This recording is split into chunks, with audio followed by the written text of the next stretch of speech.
বাগারপাড়া থানার ৮ নং বাঁশবাড়ি ইউনিয়নের গোলাম সরোয়ার সে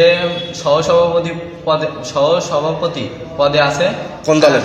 বিএমপি। সে আমাদের দীর্ঘদিন যাবৎ অনেক নির্যাতনের উপরে রাখছে আমার পরিবারকে, আরো গ্রামের অন্যান্য মানুষদের অনেক অনেক মানে নির্যাতন করে। তার দলীয় মানে দেখে পাওয়ার দেখায়। তারপরে আমাদের বাসার উপর এসে মারধর করে। সে অনেক মানে আমার কুড়াল দিয়ে কুপাইছিল, আমার পরিবারের সব সদস্যদের মারছিল।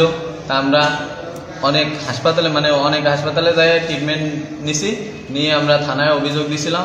তা থানাতে আমরা কোনো মানে সুষ্ঠু পাই নাই।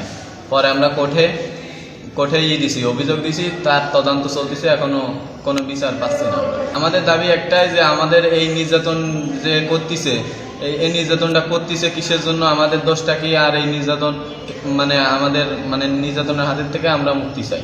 আমাদের জমি জায়গার ক্ষতি হয়েছে, গাছগাছালির ক্ষতি হয়েছে। তারা জোরপূর্বক গাছ কাটে নিয়ে যায়, জমি দখল দেয়, বাটায় জমি দিয়ে দেয় জোর করে। তারপরে কিনা জমি তারা নিজস্ব স্ট্যাম্প করে নিচ্ছে। তারপর বন্ধক নেওয়া জমি তারা নিজেদের নামে স্ট্যাম্প করে নিয়ে তারা নিজেরাই টাকা উঠায় নিচ্ছে।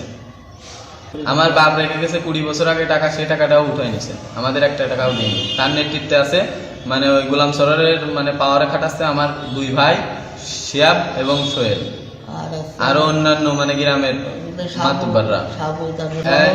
এইসব বিষয় নিয়ে এলাকায় আমাদের পাশে কেউ নাই, আমরা একাই, আমাদের পাশে কেউ দাঁড়ায় না, তাদের ভয়তেই দাঁড়ায় না। আমাদের পরিবারে প্রচুর নির্যাতন করতেছে। তার নিজের দলীয় পাওয়ার দেখায় আমাদের বাসার উপর এসে মারপিট করে, আমাদের নিজস্ব জমি দখল করে। অনেক সমস্যা। আমার বিদেশি ভাই আছে প্রবাসে, তার 40 লক্ষ টাকা আত্মসাৎ করেছে, সে জমি বন্ধক নিয়ে দিছে। সেটাও সে তারা মিথ্যা বানিয়ে দিয়েছে যে তার কোনো টাকাই দিইনি, জমিও বন্ধক রাখেনি। কারা কারা জড়িত? এর সাথে জড়িত হচ্ছে আমার মামা গোলাম সরোয়ার, আমার মেজো ভাই শিয়াব, আরো নেতাগুতা।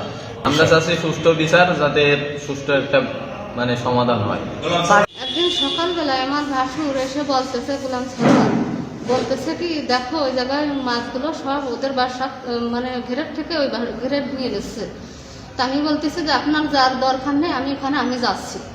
সে আমার আগে চলে গেছে সে জায়গায় যাইয়ে উনি লোকজন নিয়ে প্রথমে উনি মারপিট করেছে। করার পরে আমি এই বাড়ির থেকে কেঁপানোটা শুনে আমি গেছি, যাইয়ে দেখি সে না বাঁচার মতন আরও লোকজন 50 জনের উপরে। ওই সময় মেরেই ফেলবে, আমি যদি ওই জায়গায় না যাই তখন তারা মেরে ফেলে দেয় আমার স্বামীরে। কিন্তু আমি উপস্থিত হয়েছি বলে সেজন্য সে একেবারে মেরে ফেলতে পারিনি। হ্যাঁ, আছে আমার ওই বড় বাসু গোলাম সরোয়ার, আরও তার লোকজন আছে। তারা এই ক্ষমতার বলে তারা এইগুলো করে, আর এই মারপিট করে, আর পরের জমি জায়গা এভাবে দখল করে, এইভাবে খাইয়ে দেয়। তারা মোটামুটি কোনো কিছু পথে গেলে তারা মারপিট করে লোকজন নিয়ে, সে নিজেও করে, সে লোকজনকেও করে। আর এইভাবে অত্যাচার অনেক দিন ধরে করতেছে। আজ আমি 10-12 লাখ টাকার দিনা খালি গোলাম সরোয়ারের জন্যে। আর তার সাথে আক্তারও আছে, শিয়াবও আছে। এই লোকজন নিয়ে এগুলো করে। আমার বাড়ি কিচ্ছু নেই, সে ছিন্ন ভিন্ন করে দিচ্ছে আমার সংসারটা। এইরকম করেছে, আপনারা না দেখলে এগুলো আপনারা বিশ্বাস করবেন না। দীর্ঘ আপনারা যাই দেখেন সেখানে কি অবস্থা।